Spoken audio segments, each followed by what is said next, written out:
Boa noite, graça e paz a quem está entrando agora.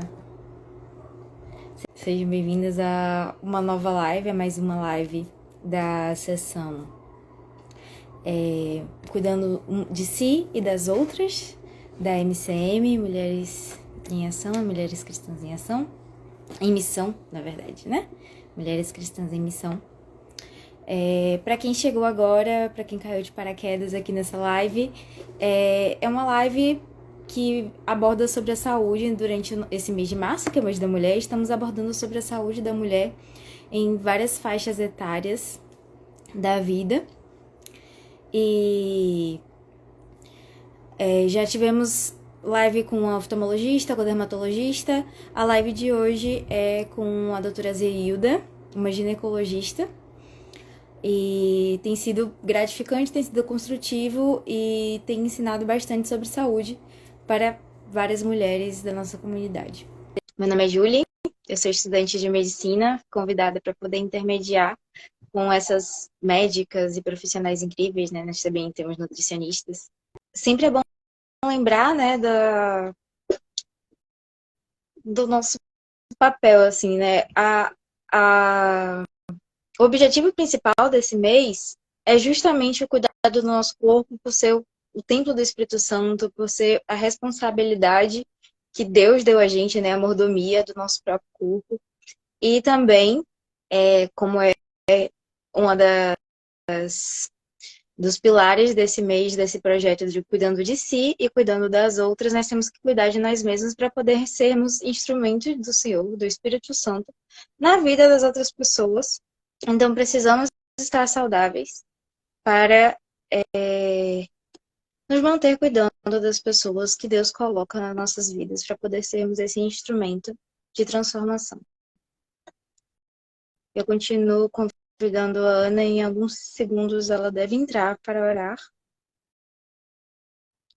Para a gente começar, estamos entrando em contato com a nossa palestrante, que ainda não apareceu, mas está tudo certo.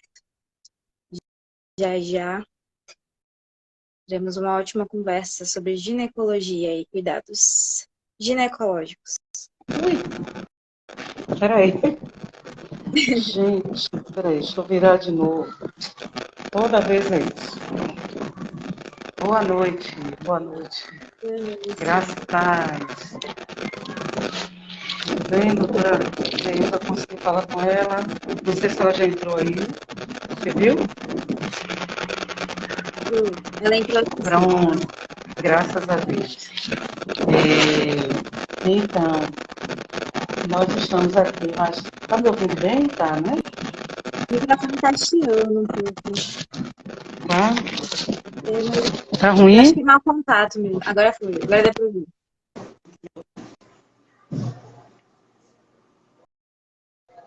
Pronto.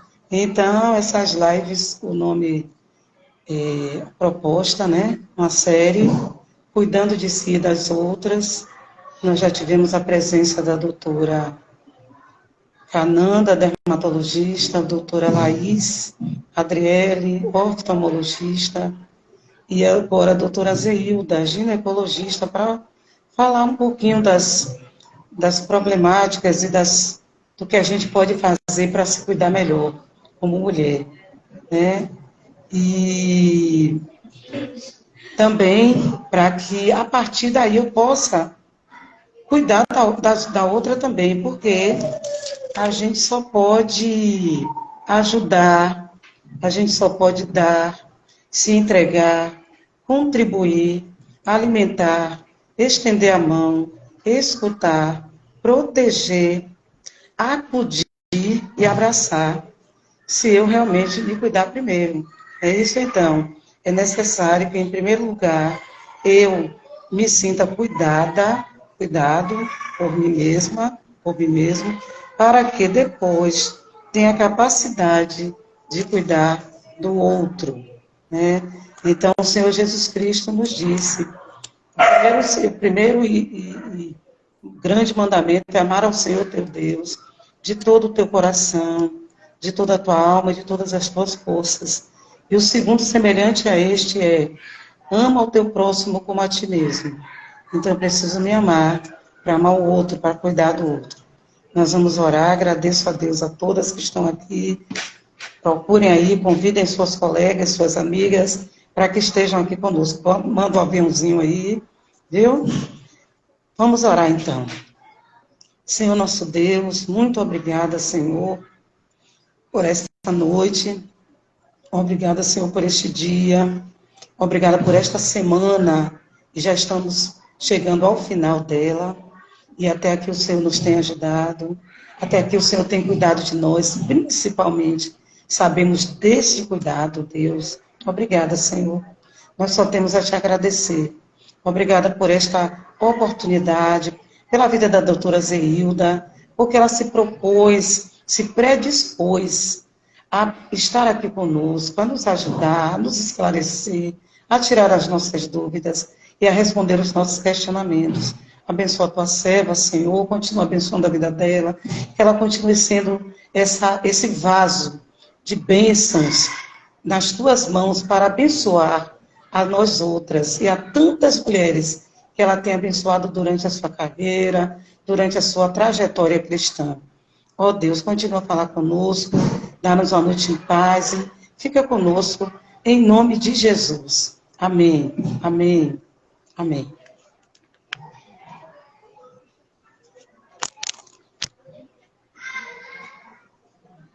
Agora eu vou sair, né? Então agora eu vou sair. Calma, deixa eu... Sim, é você. Eu vou tirar aqui. Tá bom, então eu me tiro. Já convidei a doutora Zeilda. Por favor, aceite o convite para entrar na live. Para a gente poder conversar.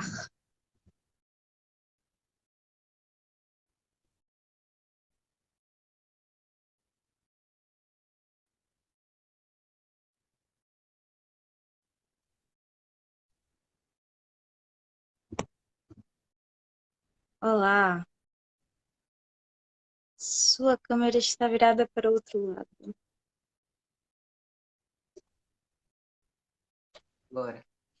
Oi.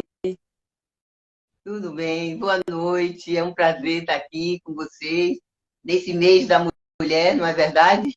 E estamos aqui para celebrar esse mês que é dedicado não apenas o dia 8, que é o Dia Internacional da Mulher, mas como um todo o mês de março, que aliás o Dia da Mulher são todos os dias, não é verdade?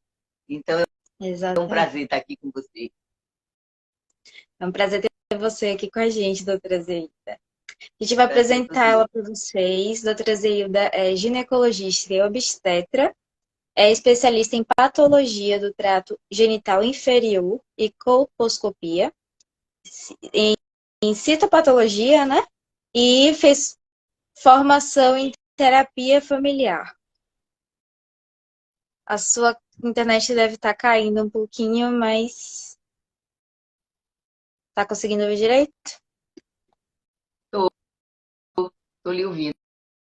Tá certo.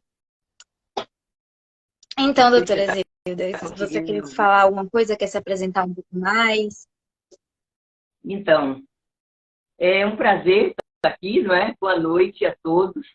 E certamente também nós temos, quem sabe, varões aqui que estão nos ouvindo nesta hora. Boa noite para todas as mulheres. E louvamos ao Senhor pelo privilégio dele ter nos feito nascer mulheres, né? E Deus faz tudo com propósito, não é verdade? E então, ele escolheu o nosso sexo antes mesmo da gente ser gerado no ventre da nossa mãe. Foi Deus que escolheu. Mas, como a irmã já falou antes, nós precisamos nos cuidar, porque a gente tem que entender que tem uma missão na vida da mulher que muitas vezes é cuidar de tanta gente e ela, às vezes, esquece de cuidar dela mesma, não é verdade?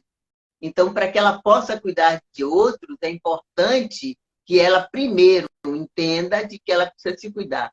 Então, por exemplo, agora minha filha ganhou neném e eu cheguei nesse ali, encontrei as garrafinhas de água longe dela. Eu disse, bonito isso, né? Amamentando e sem fazer sua ingestão de água. Então, precisa entender isso, não é? A gente precisa entender que o nosso corpo é templo do Espírito Santo e que nós temos que ter boas mordomas do nosso corpo, cuidar, zelar, nutrir, não é? E a gente tem que estar ali como guardiã do nosso corpo para que a gente possa ter boa qualidade de vida, poder ajudar muito mais gente, se a gente tem uma boa qualidade de vida, porque a gente doente, a gente não consegue ajudar ninguém. Não é verdade? É verdade. O seguinte, nesse período de pandemia, por exemplo, eu estou recebendo agora pacientes que estiveram comigo em 2019. Entendeu? Estão retornando agora, porque estava com medo, doutora e tal. E aí eu olho, tem 4 anos que você esteve aqui. Foi exatamente 2019. Então já passou 2019, 2020, 2021, 2022. Entendeu? Então, aquelas que a gente está examinando e que está percebendo que está tudo bem, ótimo. Mas, de vez em quando, aqui e ali, a gente já está pegando alguns casos e a gente percebe que foi alguma coisa que ficou negligenciada durante esse tempo. De modo que a gente tem que estar observando, fazer a prevenção, e a prevenção é fundamental. A prevenção é fundamental. Ok? Aqui está dizendo que a internet está instável. Mas a gente está te ouvindo tranquilamente, já deu uma estabilizada já. Já deu uma estabilizada, né? Ótimo. Já sei o que é. Eu já sei o que é. Eu estou com a internet móvel, porque eu estava na rua, então eu estou com a internet móvel. Então esse é o problema. Eu vou sair um pouquinho e vou entrar na internet fixa, porque aí fica melhor. Não é verdade? Só um minutinho.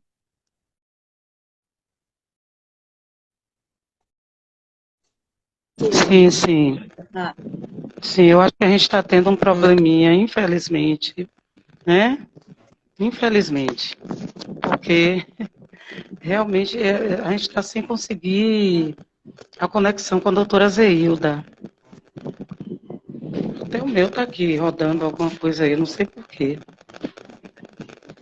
Mas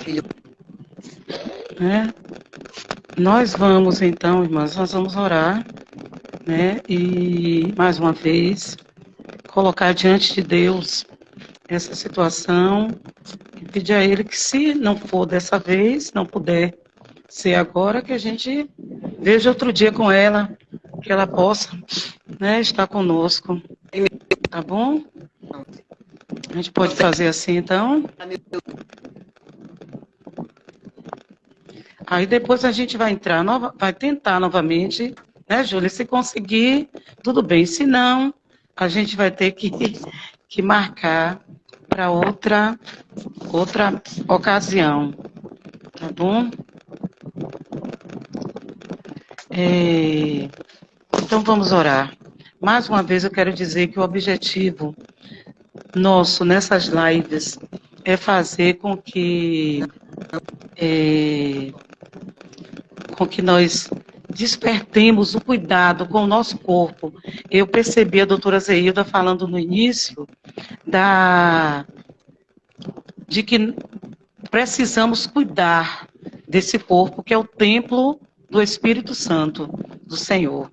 E nós cremos assim, que aquele que recebe o Senhor como seu Salvador, naquele momento, ele recebe o Espírito Santo. Então, você tem que cuidar desse corpo, cuidar da criação de Deus, né? Para que a gente vá bem e para que possa também auxiliar outras pessoas no cuidado com elas mesmas. Viu? Então, vamos orar nesse momento.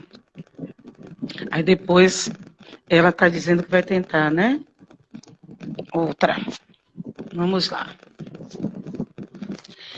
Senhor nosso Deus, nós queremos agora, Pai, colocar diante de Ti esta situação que foge à nossa capacidade, mas cremos que todas as coisas contribuem para o nosso bem, cremos que chegamos até aqui, que fizemos o nosso possível, Também, ó Deus, nós te agradecemos por esse momento, te pedimos, Senhor, se assim for do teu querer e tua vontade, que o Senhor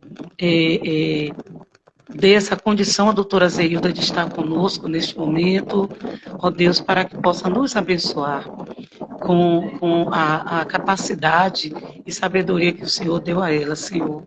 Ó Deus, obrigada também, mais uma vez, por este momento, pelas pessoas que estão aqui conosco. Abençoa suas vidas, cada um em particular, Senhor, cada um na sua casa. Continua abençoando as tuas servas.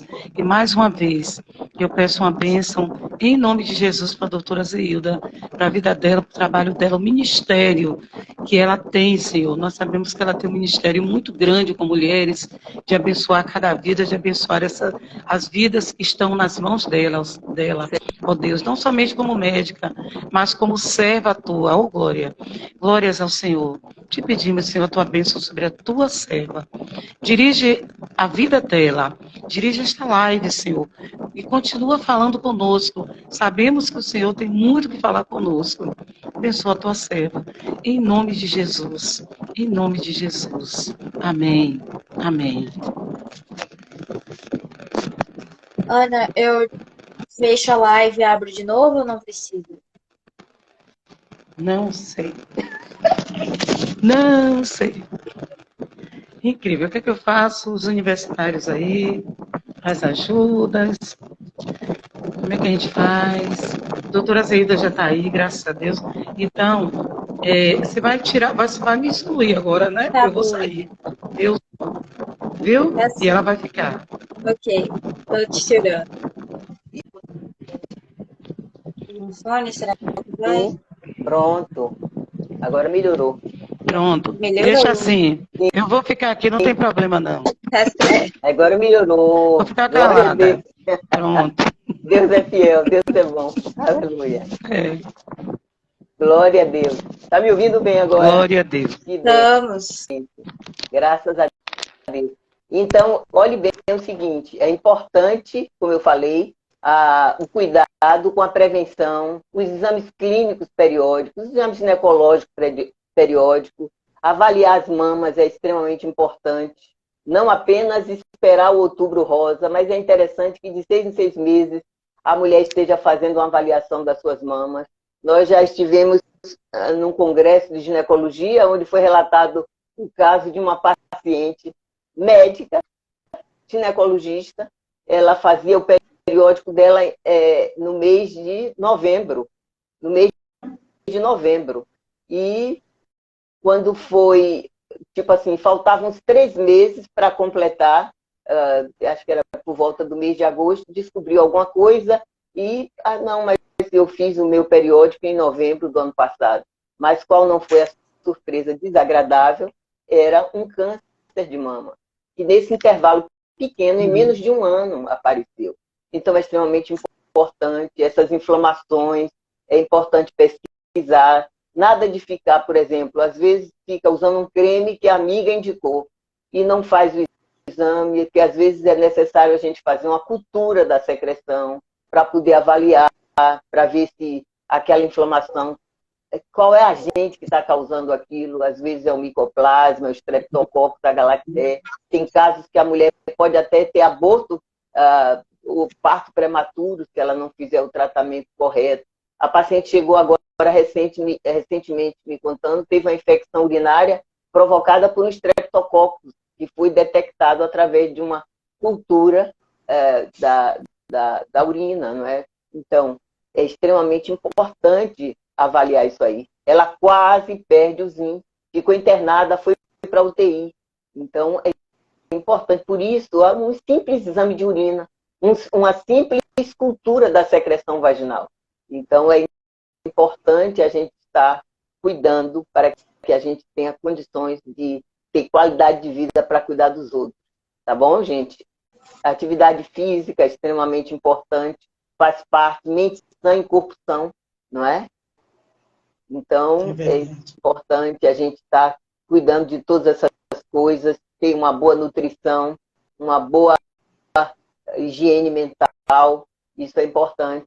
Uma coisa que eu percebo é o estresse que nós estamos vivendo nos últimos dias, Então, a gente costuma querer ver as últimas notícias na hora que vai dormir. Então, tem determinadas notícias que a gente vê que jogam uma descarga de adrenalina e de cortisol na corrente sanguínea e aí, pronto, lá se foi o sono.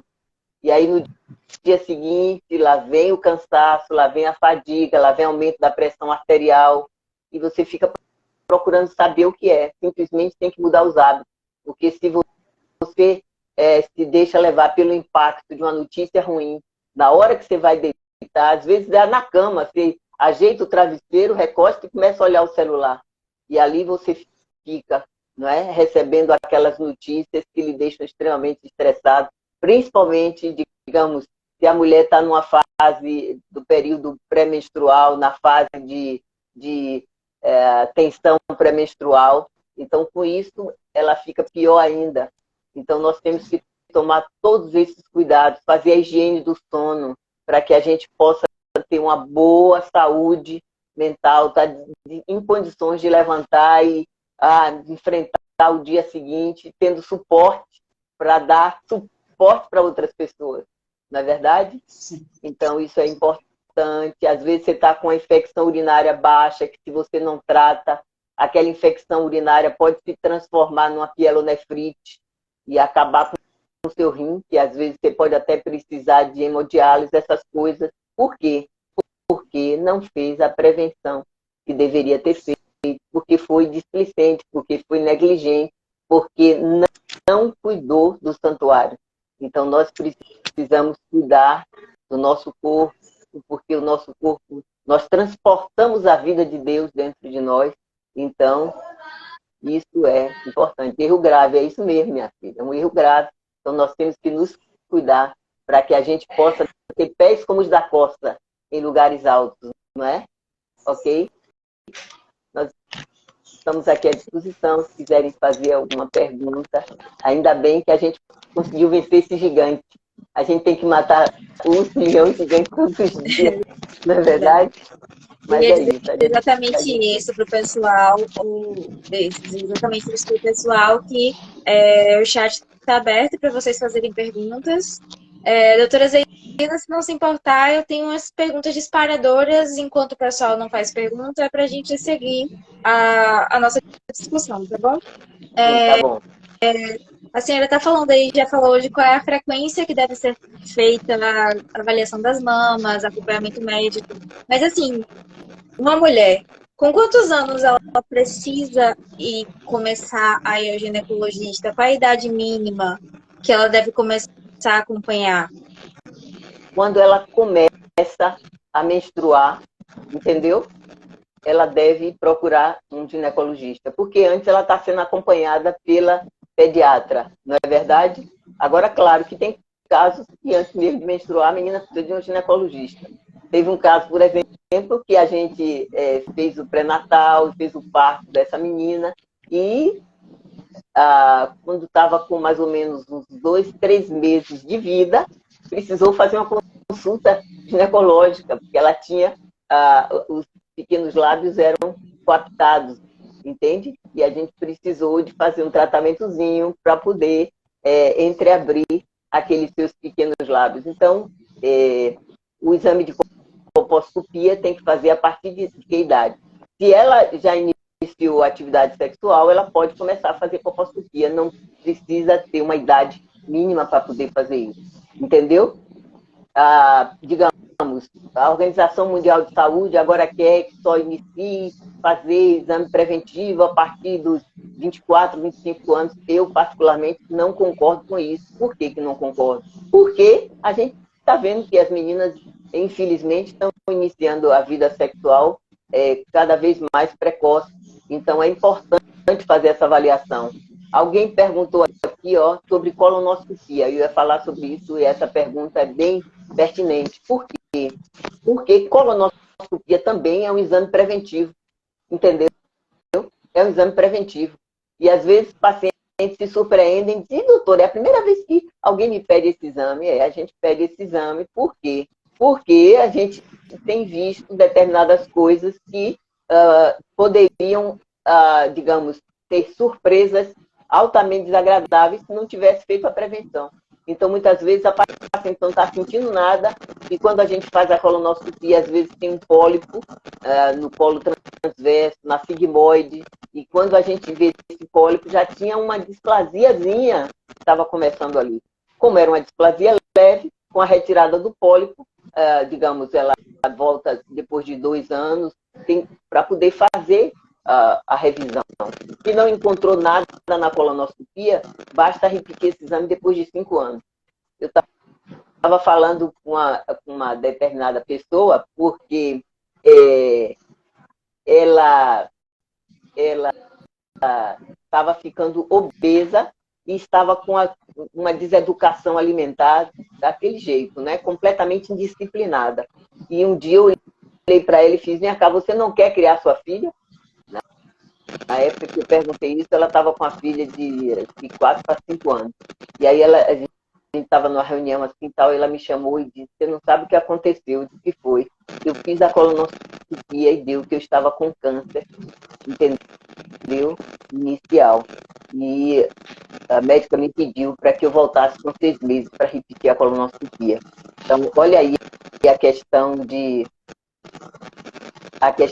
fazer a prevenção em todos os níveis. Prevenção também naquilo que eu como. Prevenção também no meu estilo de cardápio. Eu preciso fazer uma prevenção. Então, por exemplo, tem pacientes que a gente pede o ultrassom e está lá, que ela está com esteatose grau 2, ou seja, está com gordura no fígado. E aí, no outro ano, ela vem com gordura grau 3. Por quê? Porque não fez dieta, porque não fez atividade física e porque também não tomou a medicação. Fazer o tripé. E aí, com isso, dá risada, acha que isso é coisa de só menos importância. Eu costumo dizer o seguinte, que Deus pensou em tudo. Quando ele disse que a gordura não era para comer, era para ser queimada, ele queria nos preservar. Entendeu? Ele queria nos preservar. Então, é isso. Alguém perguntou aqui se mulher casada pode ter DST. Se ela está casada com um homem que é regenerado, lavado, justificado pelo sangue do Cordeiro, e tem Jesus como o Senhor da sua vida, dificilmente ela vai ter uma DST. Entendeu? Mas esse é o ideal. Que ela seja casada com um homem desse nível. Um homem que tem o Senhor Jesus como Senhor da sua vida. Então ele sabe que ele tem que amar sua esposa,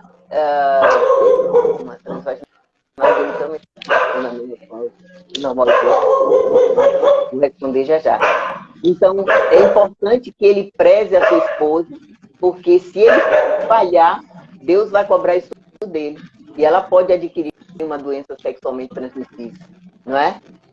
Por exemplo, eu tive um caso de uma paciente que ela vinha, eu tratava e ela voltava no outro mês e eu já estava ficando frustrada, porque eu já não sabia mais o que fazer. E depois eu fiquei sabendo como é que era o estilo daquele seu marido, daquele marido daquela paciente. E eu então fiz um bilhete para ele: Senhor fulano de tal, solicitamos a sua presença. Graças a Deus ele não era um cristão.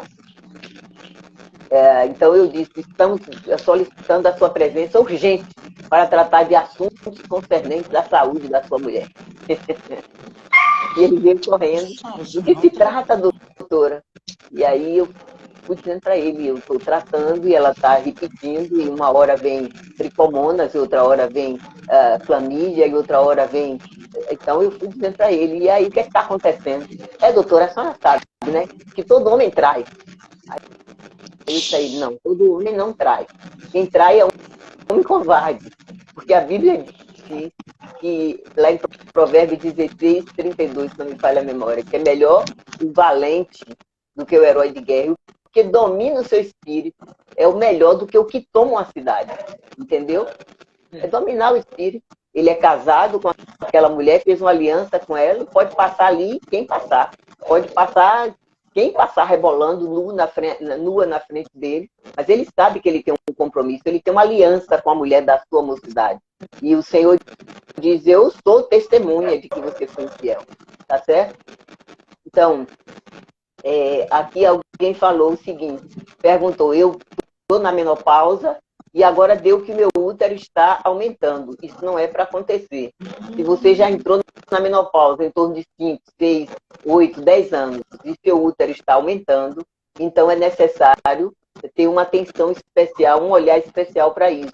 Por quê? Porque se você não está mais menstruando, significa que os seus ovários estão em estado de dormência, eles não estão mais produzindo hormônios para estar favorecendo o aumento desse útero.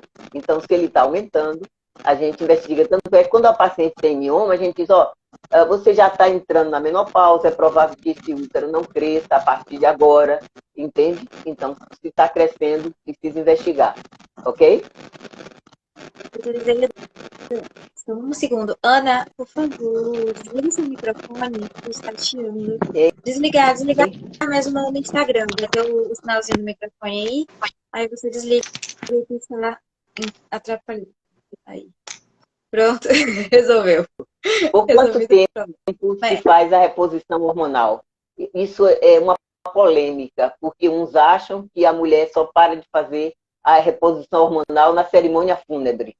Porém, tem outra linha de médicos que entende que a eficácia da terapia de reposição hormonal, no sentido de que vai ser benéfico para essa mulher, em torno de, no máximo, 5 anos. Porque ela deve pegar essa terapia de reposição hormonal durante o período da transição hormonal, que é para pegar essa janela de oportunidade. Passado este momento aí, se ela depois de, vamos supor, está com 17, 60 anos, 65, quer fazer terapia de reposição hormonal, não é indicado. E quando alguém chega me dizendo, digamos, peguei uma paciente com 66 anos, estava usando, fazendo terapia de reposição hormonal, querida, está na hora de parar. Doutora, eu não posso parar, porque se eu parar, eu vejo um calor terrível e tal, tal, tal. E eu anoto no prontuário dela. A paciente se recusou a interromper a terapia de reposição hormonal. Quem já teve trombose pode fazer reposição, eu não aconselho. Não aconselho. Um abraço também, querida. Não aconselho fazer, um abraço, Leda. Eu não aconselho fazer reposição hormonal para quem já teve trombose, porque você fica sempre, não é? Você vai entrar com estrógeno nessa mulher que teve trombose, então eu acho que é melhor que a gente tente uma outra maneira de resolver essa questão da problemática com atividade física, uma boa alimentação e tentar ver o que pode fazer menos usar terapia estrogênica nessa mulher que teve trombose. Tá bom? Isso pode agravar e, de repente, ela pode ter outros problemas tromboembólicos, então isso não é bom. Ok? Alguém fez mais alguma pergunta aí que não foi respondida? Quem já teve câncer de mama pode fazer reposição? Se você falar com o mastologista isso, ele desmaia e ele tem um infarto. Entendeu? Os mastologistas, de um modo geral, são, assim, quase que na sua totalidade contra fazer reposição hormonal em pacientes que já tiveram câncer de mama, porque é um tumor hormônio dependente. O câncer de mama, ele é um tumor hormônio dependente. Então, você entrar com uma terapia de reposição hormonal, entende? Tanto é que tem casos de pacientes que já tiveram câncer de mama, a depender do quadro, a depender da histologia, que se aconselha até que tire até os ovários, não é? Porque ele é um tumor hormônio dependente. Como é que eu vou dar hormônio para essa paciente que já teve câncer, que muitas vezes tem até indicação de fazer a retirada dos ovários dessa paciente? Entende? Quem tem problema de circulação, a mesma coisa. Problema de circulação, usando a terapia de reposição hormonal, pode agravar o caso, aumentar as varizes, pode aumentar o caso, tem risco também, riscos tromboembólicos. Pode, isso, já respondi aqui. Ok? Mais uma pergunta? Puxando nesse tema, e os anticoncepcionais, quem tem problema de circulação não pode usar hormonal, certo? Não é, então assim, digamos, tem problema de circulação, não deve usar. Ele pode usar um tipo, a depender da gravidade, do tipo de circulação que essa pessoa tenha, entendeu? Agora, claro, ela vai ser monitorada. Começou a usar hormônio, ela começa a sentir muitas dores nas pernas, entendeu? Muita dor, muito peso. Então, é importante que a gente repense isso aí e a gente vai tentar, quem sabe, usar até um método contraceptivo onde ela possa usar um hormônio somente que contém apenas progestágenos e não a associação de estrógeno com progesterona. Ok? Ok. É, Fale um pouco, a gente está sem perguntas, assim, mas às vezes as pessoas não têm conhecimento do intervalo. Ah, tem aqui, chá de amora, Sim, pode usar, doutor? pode que é natural, você pode usar sem problema. Pode usar. Fadiga e dores nos joelhos, pernas, tenho 54 anos e não fiz a posição hormonal. Então, esse cansaço, essa fadiga que você está sentindo, o que é importante ver? Como é que está, por exemplo, pode fazer um duplex scan dos membros inferiores, tanto arterial como venoso, para avaliar se esse cansaço vem proveniente de problemas circulatórios. Às vezes a paciente está com a dosagem de vitamina D dela está baixa, aí quando repõe essa vitamina D, ela já melhora desse cansaço, dessa fadiga, dessas dores nas pernas. Às vezes é a vitamina B12 que está baixa, entendeu? Então, é importante ver todo o quadro clínico para depois, porque não pode ficar somente colocando a culpa em cima da terapia de reposição hormonal, achando que o hormônio é que vai fazer tudo na vida da mulher e pronto, ela pode ficar, entendeu?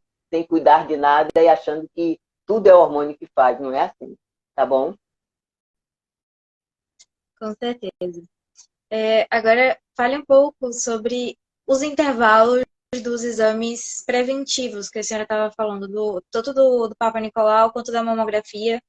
Assim, se der normal, de quanto em quanto tempo faz? Quantas vezes precisa fazer? Sim, então, por exemplo, tem paciente que pergunta assim, doutora, eu já tirei o útero, preciso fazer preventivo? Porque eu soube que depois que tira o útero, não precisa mais fazer preventivo. Só que muitas vezes a gente faz o exame preventivo numa paciente que já tirou o útero e muitas vezes ela pode, inclusive, apresentar um câncer de vagina, entendeu? Lá no fundo do saco vaginal. Está lá. Como que a gente vai ver se ela fizer o exame preventivo periódico?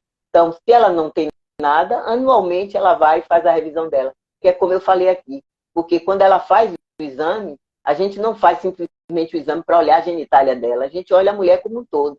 Então, muitas vezes, quando você pede aqueles exames clínicos, às vezes o colesterol está lá em cima, o açúcar está lá em cima, ela não sabia que ela estava com início de diabetes, entendeu? Que ela estava com problema de doenças metabólicas, e descobre justamente através do seu exame periódico.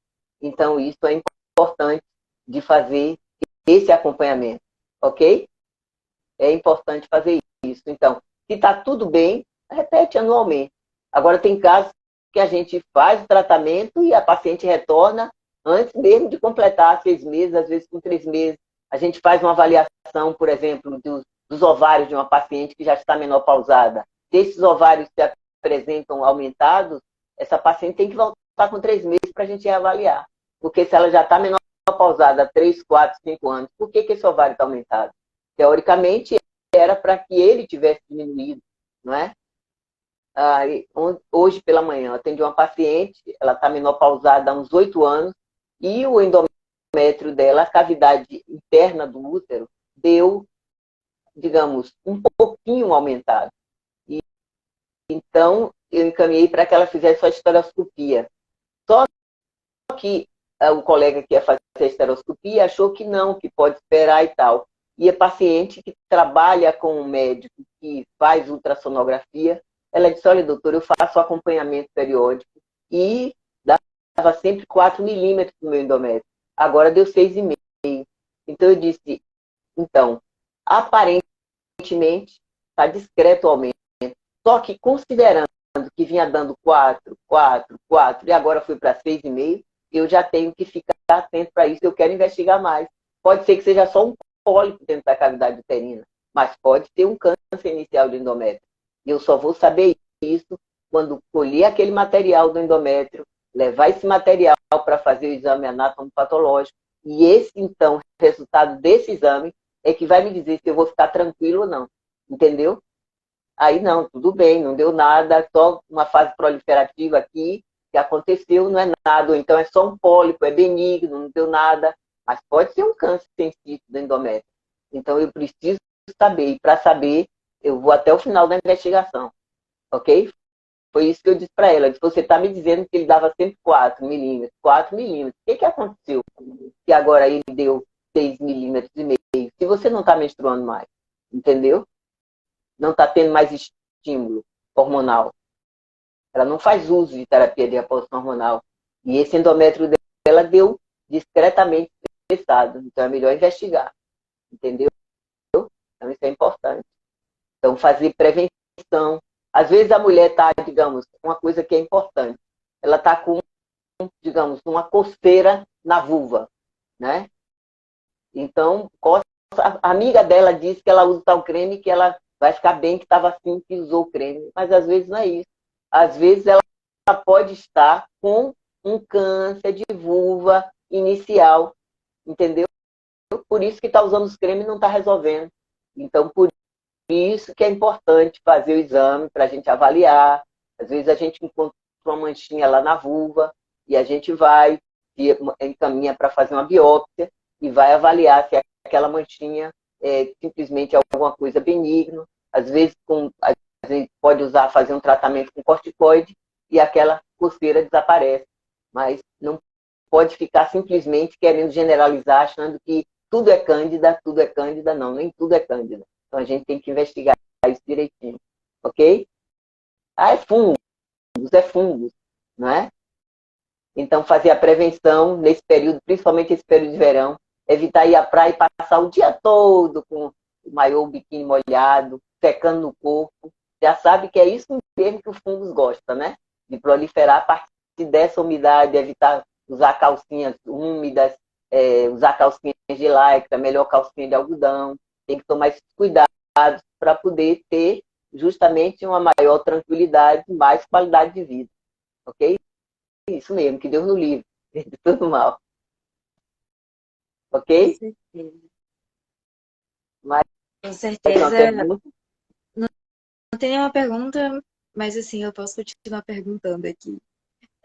Com certeza é muito importante não assumir que é alguma coisa, né? Sentiu qualquer sintoma, qualquer coisa diferente e vá direto no seu médico, no seu ginecologista de confiança, porque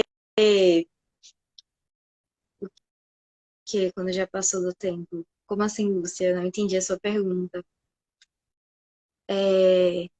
Mas assim, sempre ir atrás da sua ginecologista de confiança, né? E não confiar nos conselhos dos outros, porque você pode ser, como todo mundo, você pode ser uma exceção também. E é sempre importante ter a opinião de uma pessoa profissional. Uhum. Alguém perguntou aqui, quando já passou do tempo, vamos supor, já usou o hormônio durante 5 anos, mas continua sentindo sintomas. Eu acho que é isso que a pessoa está querendo perguntar. Continua tendo fogachos, as ondas de calor, se mesmo assim ela vai parar, se para mesmo assim.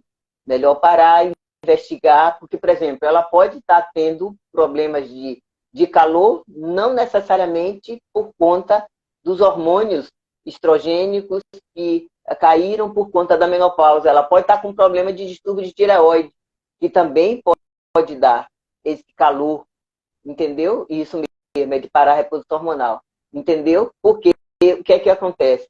Quando a mulher usa os hormônios naquela fase, que eu falei, naquela janela de oportunidade, quando ela está na transição, quando há flutuação hormonal daquele período perimenopáusico, digamos, a menstruação começou a falhar, parou 3 meses, parou 4 meses, depois veio e tal. Então, nesse momento aí, pode entrar uma reposição hormonal, porque os estrógenos, eles são termorreguladores, hormônios termorreguladores. Então, quando cai abruptamente a taxa de estrógenos no sangue, o que ocorre? Então, os centros termorreguladores ficam sem ter alguém, um sensor, para monitorá-lo. Então, ele fica louco. Então, por isso que tem esses fogachos, essas ondas de calor. Mas o que pode fazer é isso, nem tudo que serve para Chico serve para Francisco. É isso mesmo, Janice. Então, veja bem o seguinte, pode tentar fazer alguma coisa natural, entendeu? Usar coisas vegetais para que você possa conseguir, digamos, ter uma melhor qualidade de vida. Por quê? Como eu ia falando, nesse momento aí, a proteção cardiovascular, quando está nesse período da perimenopausa, sim, é eficaz, você protege o endotélio dos vasos, porém, digamos, que depois de 60 anos a mulher continua fazendo uso da terapia de reposição hormonal, ao invés de ser benéfico, de ser terapêutico, aquilo pode ser faca de dois gumes, porque placas de ateroma podem se descolar das paredes das artérias e isso pode trazer problemas gravíssimos do ponto de vista cardiovascular para essa mulher. Ok? Então, tem um período que dá proteção cardiovascular, porém, se você ultrapassa essa linha, o que era para ser benéfico acaba trazendo malefícios, sem contar do ponto de vista oncológico, que pode ser prejuízo para o útero, principalmente, né, o endométrio, pode ser prejuízo para as mamas, principalmente mulheres que têm doenças benignas da mama, a gente tem que ter um olhar especial para essas mulheres no que concerne a terapia de reposição hormonal. Ok? Tem uma pergunta para a senhora aqui de Leda Muras. Ieda Muras. Travou? Ah, não. Tá bem. Sinta um volume ao passar a mão não sei se é na vulva ou se é realmente na própria vagina. E ao olhar internamente, tem um volume que dificulta até a introdução. Então, se está tendo esse volume aumentado num dos lados da vulva, provavelmente você deve estar apresentando um cisto da glândula de Bartholin. Entendeu? Nós temos essas glândulas aí, que muitas vezes, por uma questão de um processo inflamatório, pode obstruir essa glândula.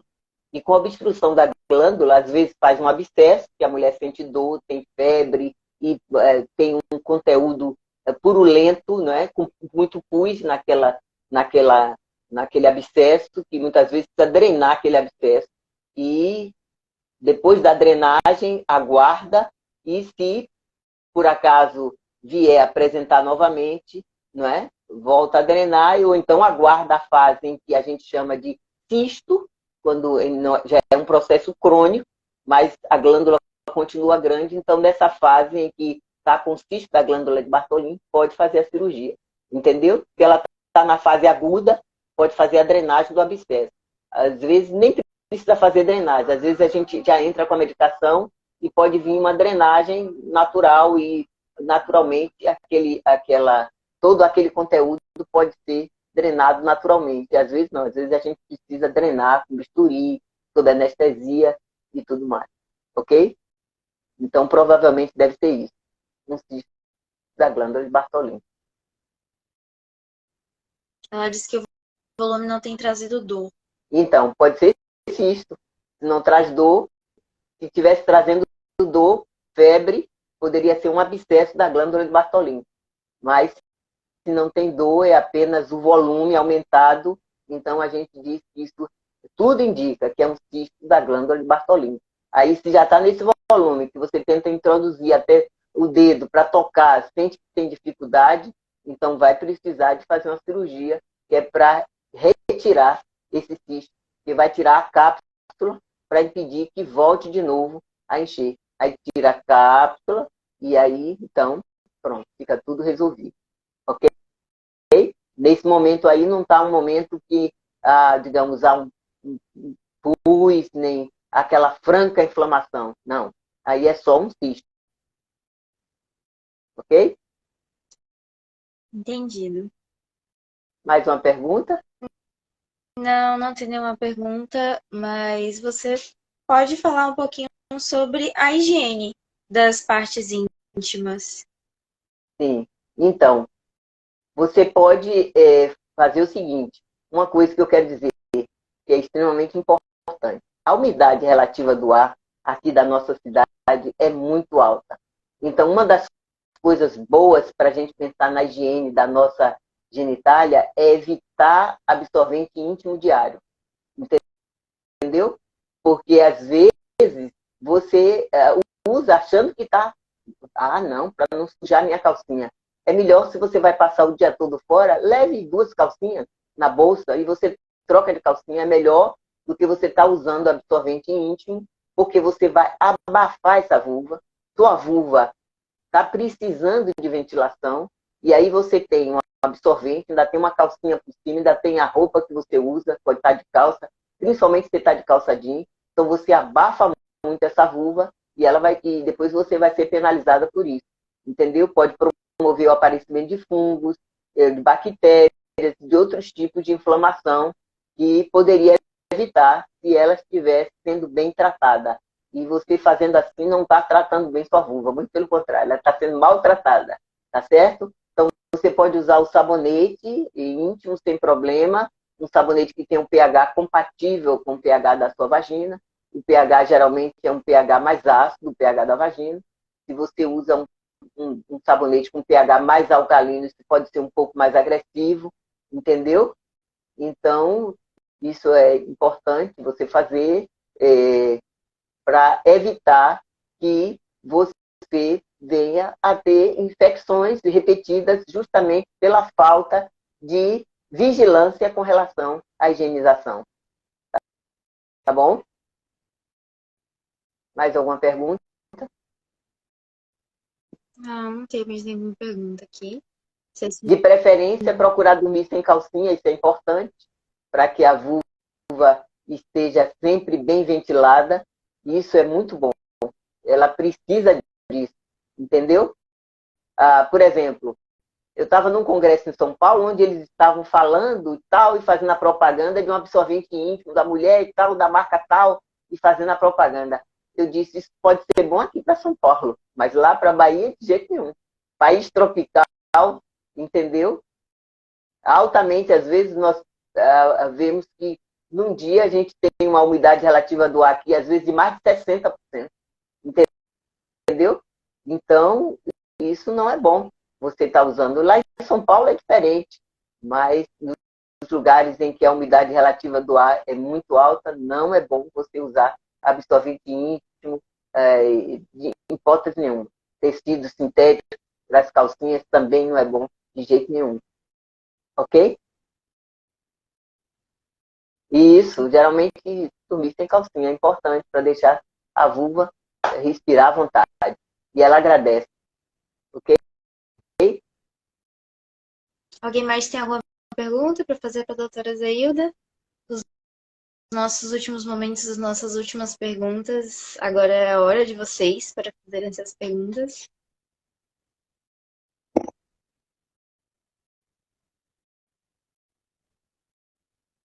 Então, só revisando ainda, né? Com relação à mama, você precisa ser disciplinada no sentido de fazer seu exame, o autoexame das mamas, principalmente na hora que você está tomando seu banho, fazer seu exame periódico, palpando as mamas, entendeu? Entrando e saindo, do mamilo até a parte externa da mama, entrando, saindo, palpando as axilas, coloca uma mão na cabeça, com a outra você vem palpando. Isso é muito importante, tirando os braços, levantando para olhar se a mama tem se desliza naturalmente sobre o seu peitoral, o músculo peitoral. Então, sim, tem pessoas que costumam fazer isso, usam até laser agora, né, para tirar tudo. Então, tem gente que faz isso.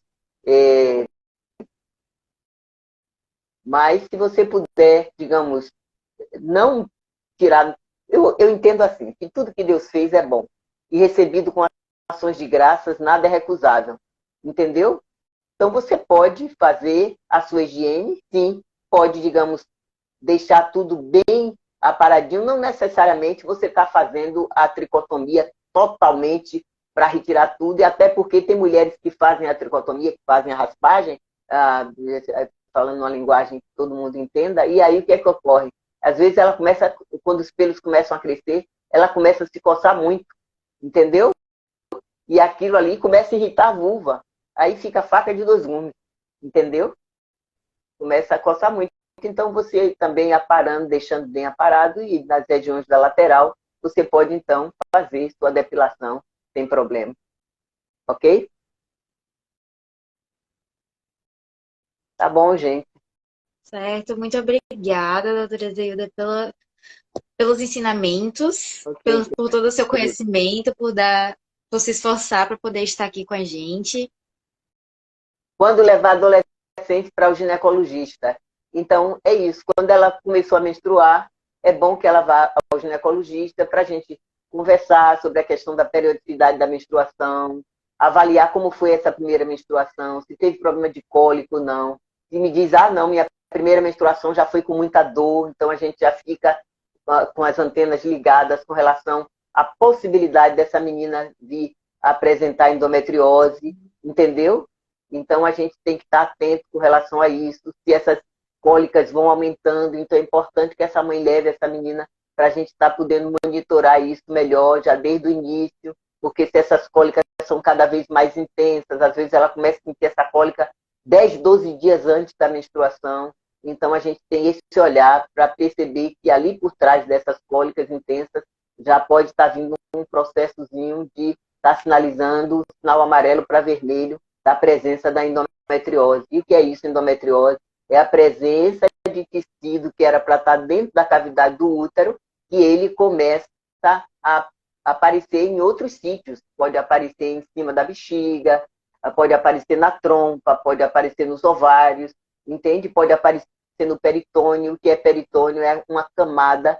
Quando você, digamos, vai tratar o fígado, você não bate assim para tirar aquela pele, então aquilo é um peritônio, entendeu? Que cobre aquela víscera. Então pode aparecer ali naquela camada do peritônio, e isso traz cólicas terríveis, terríveis, e a gente, muitas vezes, a depender do nível de sintomas que essa paciente apresente, a gente vai ter que investigar, às vezes vai ter que fazer uma ressonância magnética para avaliar melhor isso aí, e tem casos que é necessário se fazer uma videolaparoscopia, que é para dar uma olhada direto na cavidade e ver o nível de comprometimento que essa paciente esteja acontecendo com essa paciente. Nós estamos agora com o caso de uma paciente que está precisando de um internamento, porque era um paciente do interior, onde ela tem uma endometriose, onde praticamente a pelvis dela, a gente chama de pelvis congelada, onde já tem, inclusive, comprometimento já para o intestino.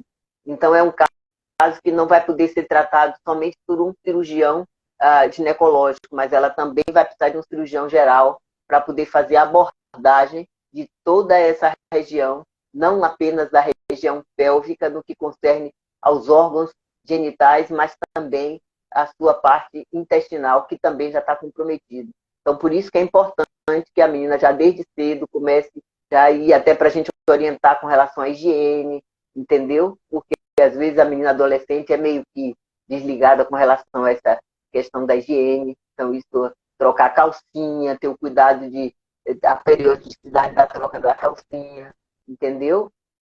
A periodicidade da troca dos absorventes quando está menstruado. Então, essas orientações, entendeu?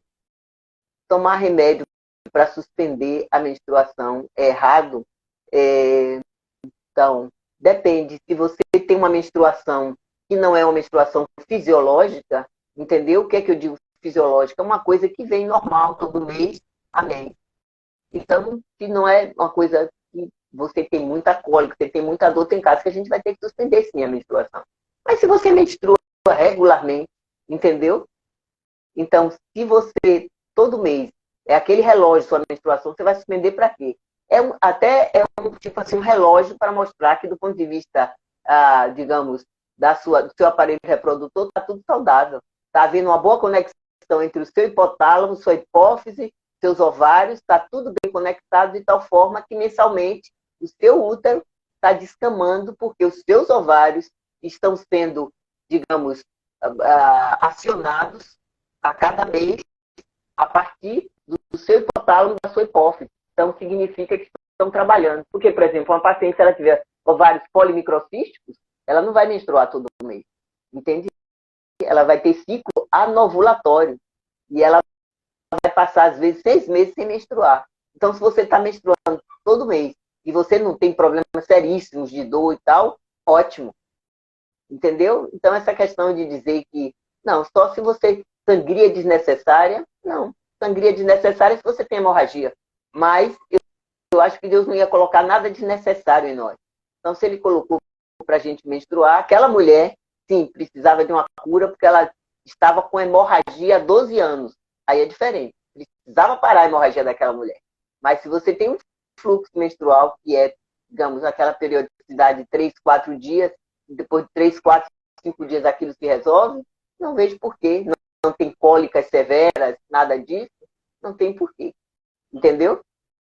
Agora, por exemplo, se uma mulher tem, digamos, uma síndrome de tensão pré-menstrual, uma coisa gravíssima, até que ela quer rasgar dinheiro, aí nesse caso, às vezes a gente tem que lançar mão de antidepressivo, a gente tem que também suspender um período da menstruação para poder acomodar um pouco melhor essa mulher. Ok, gente? Então é isso. Ok, doutora Zeda, muito obrigada. Um grande abraço, agradeço o convite, Deus abençoe. Muita saúde para todos, saúde. Lá em 1 eu gosto daquele versículo de 1 Tessalonicenses 5:23, que o mesmo Deus de paz nos santifique em tudo. E que o nosso espírito, a nossa alma e o nosso corpo sejam plenamente conservados, íntegros e irrepreensíveis até o grande e glorioso dia do Senhor. Isso traz lucro para o reino de Deus. Amém? A gente, aqui tem alguém dizendo, eu tive ovário polimicrocístico há 25 anos e depois de 3 anos engravidei. Glória a Deus. Amém. Isso acontece sim. Amém? Amém. A você também, amada. Deus também te guarde sempre, em nome de Jesus. Que Deus nos guarde, nos proteja, nos blinde com o sangue do Cordeiro. Amém? Amém. E que ele continue usando você para abençoar mais vidas. Amém. Usando a sua Amém. vida. Deus abençoe. Deus abençoe. Um Ana, beijo grande. oração final. Eu vou tirar você do vídeo aqui para a gente orar e encerrar nossa live. Foi riquíssima. Cheia de informações muito importantes. Seu microfone está chiando. Pronto. Tirei o fone. Pronto? Pronto. Tá ouvindo? Uhum. É pra gente orar? Isso. Ok. Infelizmente, ela teve que sair. Obrigada, Senhor, por tantos esclarecimentos. Obrigada pela capacidade da tua serva, Zeilda. Sabemos que o Senhor tem usado ela para abençoar muitas vidas. E o Senhor continua abençoando a vida dela, sua família. Ó Deus, seus ministérios que ela tem também, seu trabalho com tantas mulheres e que ela tem ajudado tanto. E a nós, Senhor, que nós possamos, mais uma vez, cuidar nosso corpo, nossa alma, porque nossa alma sabendo que somos templo do Espírito Santo de Deus e que somos santuário do Senhor, do nosso Deus, do Espírito Santo do Senhor.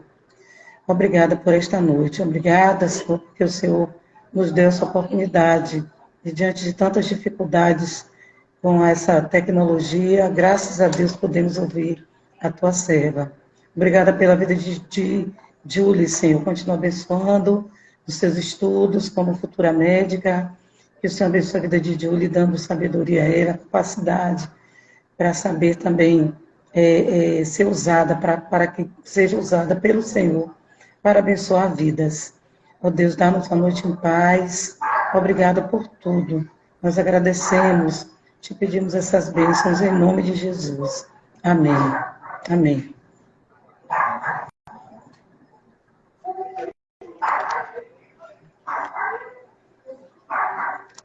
Não estou ouvindo. Não, só agradecendo a todos que assistiram, que Deus abençoe todo mundo. Amém. E semana que vem tem outra live. Ok. Tchau. Sexta-feira. Beijo. Beijo. Tchau, tchau.